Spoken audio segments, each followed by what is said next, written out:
বিকেলের নাস্তায় আলু থাকলে আর কি লাগে বলুন তো। আজ খুব সহজ কিছু উপকরণ দিয়ে বানিয়ে নিচ্ছি মজাদার ও সুস্বাদু আলুর নাস্তা। বানানো একদমই সহজ আর খেতে হবে দারুণ সুস্বাদু। আসসালামু আলাইকুম everyone, welcome to Mehnus mom's kitchen. যদি আপনার ঘরে আলু আর ময়দা থাকে তাহলে সফট নরম তুলতুলে এরকম একটি বিকালের নাস্তা আলু দিয়ে তৈরি করে নিতে পারবেন। মজাদার আলু দিয়ে এই নাস্তাটি তৈরি করার জন্য প্রথমে আমার ময়দার ময়ান দিতে হবে। তার জন্য একটি মিক্সিং বলে আমি 2 কাপ ময়দা নিয়ে নিলাম। ময়দাটাকে আমি অফ ক্যামেরায় চেলে নিয়েছিলাম। 1 টি স্পুন চিনি দিয়ে দিয়েছি। 1 টি স্পুন দিয়ে দিলাম ইনস্ট্যান্ট ড্রাই অ্যাক্টিভ ইস্ট। ইস্টটি দেওয়ার পর এখানে 1/2 টি স্পুন লবণ দিয়ে দিলাম। লবণটা আপনারা বুঝে শুনে ইউজ করবেন। 2 টেবিল স্পুন আমি সয়াবিন তেল দিয়ে দিলাম। এরপর এখানে লাগছে গরম পানি। গরম পানির পরিমাণটা 1 কাপের চেয়েও সামান্য পরিমাণ কম।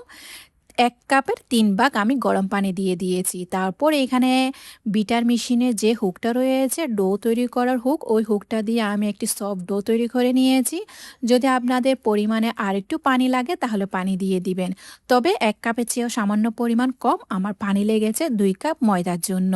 আপনারা চাইলে হাত দিয়েও এই ডোটা তৈরি করে নিতে পারেন। একদম সফট ডো তৈরি করে নিতে হবে। একটি বোলে আমি সামান্য পরিমাণ তেল মাখিয়ে নিলাম।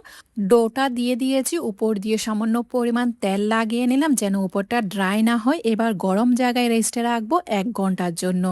ডো রাইস্ট হতে হতে এদিকে চুলায় একটি ফ্রাই প্যান বসিয়ে দিলাম। 2 টেবিল স্পুন সয়াবিন তেল দিয়ে দিয়েছি। 1 টেবিল স্পুন একদম রসুন কুচি দিয়ে দিয়েছি, কুচি করে দিতে হবে। একটি মিডিয়াম সাইজের পেঁয়াজকেও কুচি করে দিয়ে দিলাম।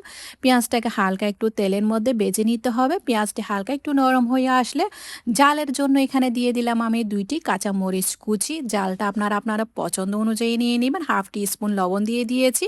1/2 টি স্পুন হলুদ গুঁড়া, 1/2 টি স্পুন মরিচের গুঁড়া, 1/2 টি স্পুন আমি জিরা গুঁড়া, 1/2 টি স্পুন দিয়ে দিয়েছি ধনিয়া গুঁড়া। সবগুলো মশলা একটু একটু করে দিয়ে দেওয়ার পর এবার ভালো করে পেঁয়াজের সাথে মিশিয়ে নিয়েছি। মশলাটা যখন মিশে যাবে পেঁয়াজের সাথে তখন এখানে আমি দিয়ে দিব বয়েল বা সেদ্ধ করে রাখা আলু।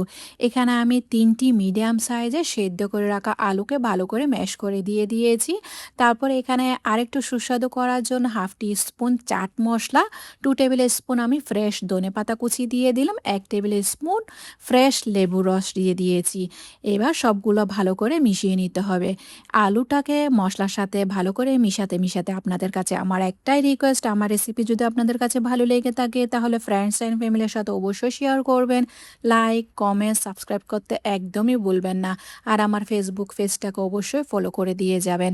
আমার আলুটি মিশানো হয়ে গিয়েছে। এই পর্যায়ে চুলা থেকে নামিয়ে আমি পুরোপুরি ঠান্ডা করে নিব আলুর পুরটা। এদিকে 1 ঘন্টা পর আমার ডোটা একদমই রাইসড হয়ে গিয়েছে। দেখে নিশ্চয় বুঝে নিয়েছেন কতটা অ্যাক্টিভ হয়ে গিয়েছে। এই ডো থেকে সম্পূর্ণ বাতাসটি আমি বের করে নিলাম। বের করে নেওয়ার পর আমি 6টি ভাগে ভাগ করে নিব। যেহেতু আমি একটু বড় সাইজের নাস্তাগুলো তৈরি করব তার জন্য আমি 6টি ভাগে ভাগ করে নিয়েছি। যদি আপনারা আরও একটু ছোট করতে চান তাহলে 7টি বা 8টি আপনারা লেচি কেটে নিতে পারেন। ডো তৈরি করার সময় সবসময় খেয়াল রাখবেন একদম সফট নরম তুলতুলে ডো তৈরি করবেন, তাহলে আপনার নাস্তাগুলো হবে অনেক সফট নরম তুলতুলে। একটি লেচি নিয়ে নিয়েছি, লেচিটাকে একদম হাত দিয়ে এরকম করে ফ্ল্যাট করে দিলাম। গোল আকারের রুটির মতো করে নিয়েছি। তারপর আলুর পুরটা দিয়ে দিলাম। এখানে পরিমাণ মতো আলুর পুর দিয়ে দিয়েছি। আলুর পুরটা আমি 2 টেবিল স্পুন একদম উঁচু উঁচু করে দিয়ে দিলাম। পরিমাণ মতো দিয়ে দিবেন, আবার বেশি পরিমাণে দিতে যাবে না, না হলে তেলে যাওয়ার সময় কুলে যাওয়ার সম্ভাবনা থাকবে। আলুর পুরটা দিয়ে দেওয়ার পর চিমটি কেটে কেটে মুখটাকে সুন্দর করে আমি বন্ধ করে দিয়েছি। কিভাবে করে আমি মুখটাকে সুন্দর করে বন্ধ করলাম আপনারা দেখে নিশ্চয়ই বুঝে নিয়েছেন। মুখটাকে সুন্দর করে বন্ধ করে দেওয়ার পর হাতে সামান্য পরিমাণ ময়দা লাগিয়ে নেবেন। এভাবে করে ফ্ল্যাট করে দিবেন একদম পুরির মতো। এভাবে করে সবগুলো আমি তৈরি করে নিয়েছি, একটি বেকিং পেপারের উপর রেখে দিয়েছি। সবগুলো নাস্তা তৈরি করার পর এই নাস্তাটাকে এভাবে করে রেস্টে রাখবেন প্রায় 10 থেকে 15 মিনিটের জন্য। 10 থেকে 15 মিনিট রেস্টটা অবশ্যই দেওয়ার চেষ্টা করবেন।